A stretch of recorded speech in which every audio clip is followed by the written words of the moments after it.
How does the idea generation start? Does someone say, hey, here's a script? Or do you conceive of this idea of this, here's this overlooked story in America that you want to focus on? In the case of the founder, Dad took me to McDonald's as a kid. I was probably 6 or 7 years old. I remember standing in McDonald's and looking up at the plaque.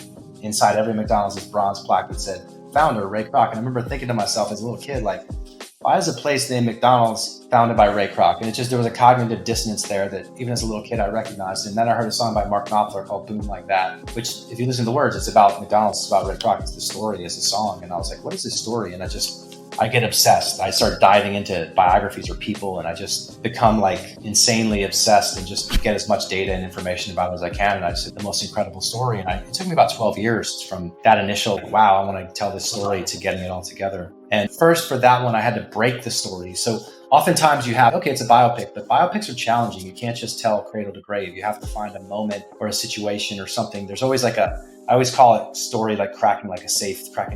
And with that one, the challenge was like, these guys sold to Ray Kroc. They didn't have to. They owned most of the business. Why did they sell to this guy? Why did they do it? And that was the big question that I had to answer, and that no one has really answered except this movie. And what I did in my research, what I found was one of the brothers was very sick. He had diabetes. He was dying. And a court case or drama can exacerbate your health conditions. They were finally just, fuck this guy. We're going to start another business. And they were like, let's just cash out. And they were going to start the hospital scene in your movie. Yeah.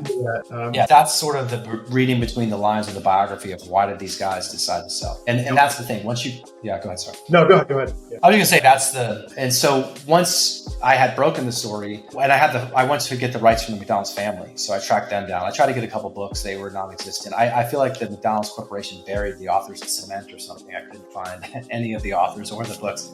But I finally tracked down the McDonald's family, and I reached out to them. And the guy got back to me, and the nephew got back to me. Or the grandson that took McDonald got back to me and was like, we've been waiting 50 years for someone to tell our story.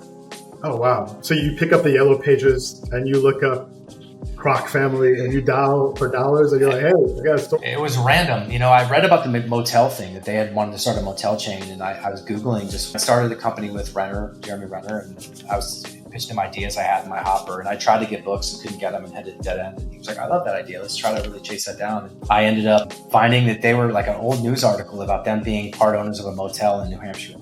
And it wasn't even related to the McDonald's. That was your way in, that's funny. Yeah, I reached out to the manager. I said, does the McDonald's family own this hotel? And he's like, yeah, they're part of it. Didn't sound like it. And then I just said, can you give him a message for me? And the guy called me a couple days later.